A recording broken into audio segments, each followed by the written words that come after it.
السلام علیکم ورحمۃ اللہ وبرکاتہ۔ Welcome to the Makkah Madinah shorts. ایک ٹاپک ہے جو سوشل میڈیا پہ بہت وائرل ہو رہا ہے، وہ ہے مکہ اور مدینہ میں مرد اور عورت کی رہائش کو لے کر۔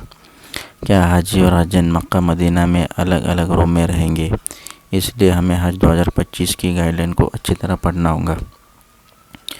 حج کمیٹی آف انڈیا نے حج 2025 کی گائیڈ لائن نمبر 21 اور پیج نمبر 18 میں یہ صاف صاف لکھا ہے کہ مرد اور عورت مکہ اور مدینہ میں الگ الگ روم میں رہیں گے، اور ایک قبر میں جتنے بھی حاجی رہیں گے وہ سب ایک ہی بلڈنگ میں رہیں گے انشاءاللہ۔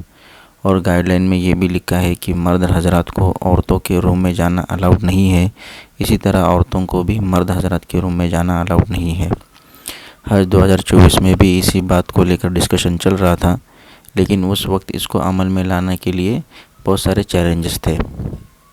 تو کیا پھر اس سال حاجی اور حجن کے رومز الگ رہیں گے؟ اس کا جواب ہے جی ہاں، کیونکہ یہ ریگولیشن اسٹرکٹلی سعودی گورنمنٹ کی طرف سے آئی ہے۔ اس لیے حج کمیٹی آف انڈیا کو اس ریگولیشنز پہ خاص طور پر عمل کرنا ہوگا، کیونکہ مرد اور عورتوں کا الگ الگ رہنے میں نفع ہے، خاص طور پر بے پردگی سے بچنے کا مسئلہ، لیکن ساتھ ہی ساتھ اس میں بہت سارے حاجی اور حجنوں کو بہت سارے دقتیں پیش آنے والی ہے۔ اسی وجہ سے بہت سارے حاجی اور حجنوں میں ہلچل سی مچ گئی ہے۔ تو اب ہمارے ذمہ یہ ہے کہ ہم حج کمیٹی آف انڈیا کو یہ حقیقت بتا دے کہ الگ الگ کرنے میں نفع کیا ہے اور اس کے نقصانات کیا ہے، کتنے کو فائدہ ہے اور کتنوں کا نقصان ہے، کتنے لوگ ہیں جن کو الگ کرنے سے فائدہ ہوں گے اور کتنوں کو دشواریاں پیش آئیں گی۔ جیسے عمر دراز حاجی ہے، حاجی صاحب کا دوا کا کھانے پینے کا خیال حجن رکھتی ہے، تو پھر اس صورت میں کیا ہوگا؟ اس کے علاوہ کھانا پکانے کا، کچن کا، اور اگر ان کے کھانے کا نظام اور ان کے حرم آنے جانے کا نظام، اور اگر ایک دوسرے کو کسی چیز کی ضرورت پڑتی ہے، اور فون کا استعمال، اور ایسی بہت ساری چیزیں ہیں جس میں دشواریاں پیش آئیں گی۔ سب کو نہیں لیکن بہت سو کو آ سکتی ہے، خاص طور پر جو حاجی عمر دراز ہے ان کو۔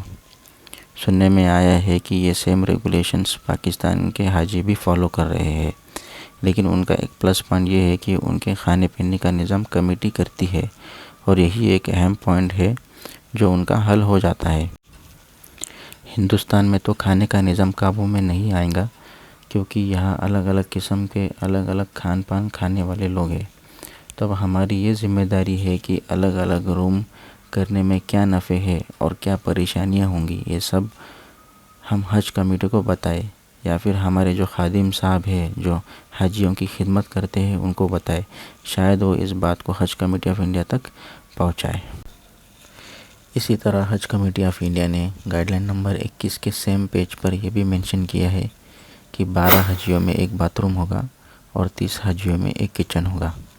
جنرلی ایسا ہوتا نہیں ہے، کیونکہ الحمدللہ پچھلے سال 2024 کے حج میں وہاں پہ تھا، تو باتھ روم جو ہے وہ روم میں اٹیچ ہی ہوتا ہے۔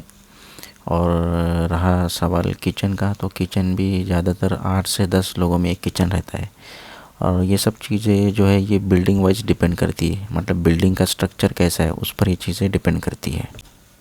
اسی طرح حج کمیٹی آف انڈیا نے واشنگ مشین کو لے کر بھی ایک پوائنٹ مینشن کیا ہے کہ واشنگ مشین جو ہے وہ حج کے کانٹریکٹ میں نہیں ہے۔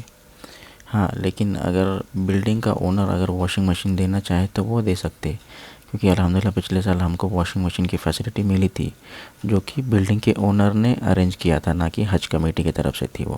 تو یہ کیسا، یہ سب چیزیں جو ہے یہ بلڈنگ کے اونر پہ بھی ڈیپینڈ کرتی ہے۔ ہم نے وہاں پہ دیکھے تھے کہ کچھ بلڈنگ میں تو حاجیوں کو چائے بھی دے رہے تھے، تو یہ سب چیزیں کیسے یہ بلڈنگ کے اونر پہ بھی ڈیپینڈ کرتی ہے۔ اگر وہ دینا چاہے تو وہ دے سکتے ہیں، لیکن حج کمیٹی آف انڈیا کے یہ کانٹریکٹ میں نہیں ہے یہ سب چیزیں۔